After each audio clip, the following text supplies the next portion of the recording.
सुबह के 11 साढ़े 11 बजे तक मुझे सांस लेने की भी फुर्सत नहीं होती।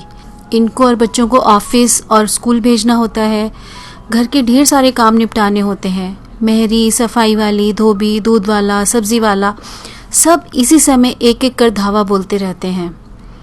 इन सब को निपटाने के बाद ही मैं अपनी अदरक वाली स्पेशल चाय लेकर 10 मिनट शांति से बैठती हूँ।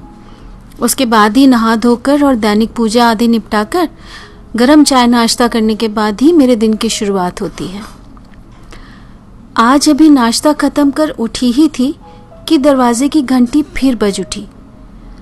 ये सेल्समैन भी दिन भर चैन नहीं लेने देते हैं। बाहर जाकर देखा तो मेन गेट के बाहर 2 लड़के खड़े थे। पीठ पर पिट्ठू बैग टंगे थे और उम्र रही होगी यही कोई 20-22 वर्ष। चेहरे पर थोड़े असमंजस, थोड़े डर के भाव थे, पर सब भी घरों से लग रहे थे। मैंने भी सभ्यता का परिचय देते हुए छोटे वाले फाटक की कुंडी थोड़ी सी खोलने का उपक्रम करते हुए कहा, कहिए। उनमें से एक थोड़ा हिचकते हुए बोला, आंटी, हमारा एक दोस्त आपकी छत पर है, उसे निकाल दीजिए। क्या? घबराहट में मैंने जरा से खुले हुए पल्ले को वापस जोर से बंद कर लिया। फिर गले से फंसी फंसी सी आवाज निकली, क्या बकवास कर रहे हो? कौन हो तुम लोग? नहीं नहीं आंटी, गलत मत समझिए, हम ऐसे वैसे घर के लड़के नहीं हैं, हम अच्छे घर के हैं। बस हमारा एक दोस्त गलती से आपकी छत पर कूद गया है, हम उसे ही लेने आए हैं। मैंने एक बार फिर कुंडी चेक करी और बिना कुछ बोले तेजी से अंदर चली आई। बदहवासी में कमरे में आकर सीसीटीवी चेक किया। देखा छत पर वाकई में कोई लंबा सा आदमी पिट्ठू बैग टांगे मौजूद था। उसकी पीठ इस तरफ और चेहरा सड़क की तरफ था। मेरा दिल बैठने लगा। मेरे घर के अंदर कोई अनजान आदमी मौजूद है और मुझे खबर तक नहीं। छत की सीढ़ियां तो लॉबी में ही खुलती हैं। सुंदरता खराब होने के डर से इन्होंने नीचे कोई दरवाज़ा भी नहीं लगवाया है। जब सब काम वालियां चली जाती हैं तब तो मैं और भी आश्वस्त हो जाती हूँ, और तब मेरे कंगन, अंगूठियाँ सब इधर उधर कहीं पड़े मिलते हैं, क्योंकि ये सब पहनने हुए मुझे काम करने में मुश्किल होती है।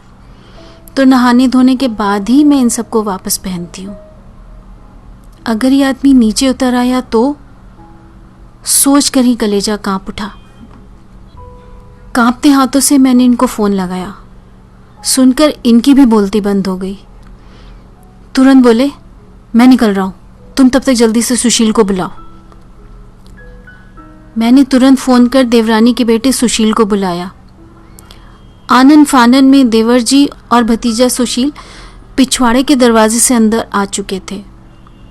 सुशील अपने साथ एक हॉकी और भैया एक बड़ा सा डंडा लिए हुए थे।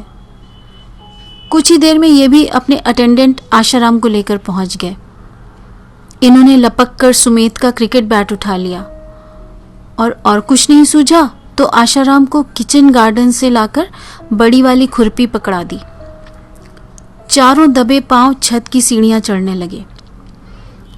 उत्सुकतावश मैं भी पीछे पीछे हो ली। छत का नज़ारा देख मेरा तो कलेजा मुंह को आने लगा। एकदम यही ध्यान आया कि मेरे सुमेत से 4-5 साल ही तो बड़ा होगा ये लड़का।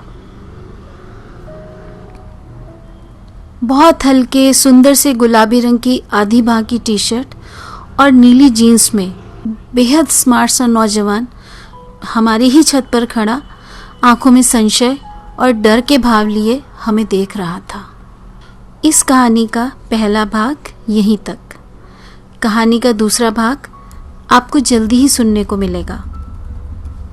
आपको बता दूं कि मेरी सभी कहानियाँ और बाकी सारे प्रोग्राम्स मेरे YouTube चैनल पर मेरी ही आवाज़ में सुनी जा सकती हैं। चैनल का नाम तो कहीं अनकहीं है, पर आप इसे नमिता अनुराग के नाम से सर्च कर ये कहानी और बाकी दूसरी कहानियाँ भी देख और सुन सकते हैं। जल्दी ही फिर मिलेंगे इस कहानी का दूसरा भाग लेकर। तब तक स्वस्थ रहिए, खुश रहिए। धन्यवाद।